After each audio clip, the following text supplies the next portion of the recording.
माझा महाराष्ट्र न्यूजच्या भगवान शंकर श्रावण विशेष भागाचे मुख्य प्रायोजक आहेत गोकुळ. श्री वटेश्वर महादेव मंदिराचं जाणून घ्या हे महात्म्य.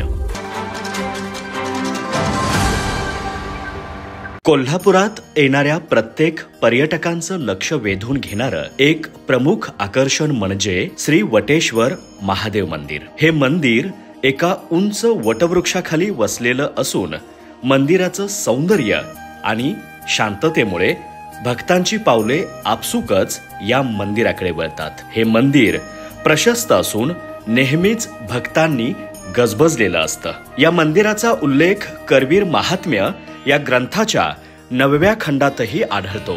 या ठिकाणी ऋषी अगस्ती आणि लोपामुद्रा यांनी वाटेगाव या गावच्या वटेश्वर मंदिरातील शिवांचं दर्शन घेतल्याचा उल्लेख सापडतो. मंदिरातील गाभाऱ्यात असणारी शिवपिंड ही स्वयंभू असून पिंडीच्या पाषाणाच्या दगडावरून ही पिंड 125 वर्ष जुनी असावी असा अंदाज आहे.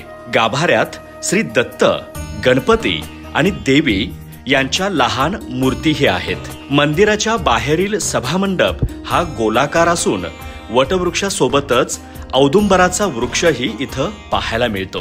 गाभाऱ्याच्या प्रवेशद्वारावरील लाकडी कमानीवर सुरेख असं नक्षीकाम पाहायला मिळतं. सभामंडपात अनेक देवतांचे फोटोही लावलेले आहेत. इथं येणारा प्रत्येक भाविक या पवित्र जागेत ध्यानस्थ होऊन महादेवांच्या चरणी एकरूप झालेला दिसतो. या मंदिराचं खास वैशिष्ट्य म्हणजे इथं नेहमी होणारा लघु रुद्राभिषेक आणि फुलांनी केलेली महादेवांची पूजा. मंदिराची सेवा राम फाले हे सध्या करत असून त्यांच्या कुटुंबाची ही 4थी पिढी या मंदिराची सेवा करते. हे मंदिर नेहमीच येणाऱ्या भाविकांसाठी खुलं ठेवलं जातं. या मंदिरात श्रावण सोमवार आणि महाशिवरात्री उत्सव मोठ्या उत्साहात साजरा केला जातो. या मंदिराची माहिती मंदिराच्या व्यवस्थापन समितीने दिलेली आहे. माझा महाराष्ट्र न्यूज साठी कॅमेरामॅन नाज अत्तारसह अमृता बुगले, कोल्हापूर.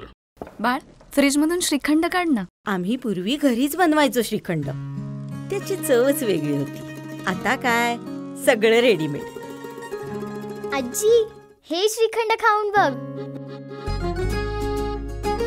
आज तुझ्या आईनं घरीच बनवलं की काय?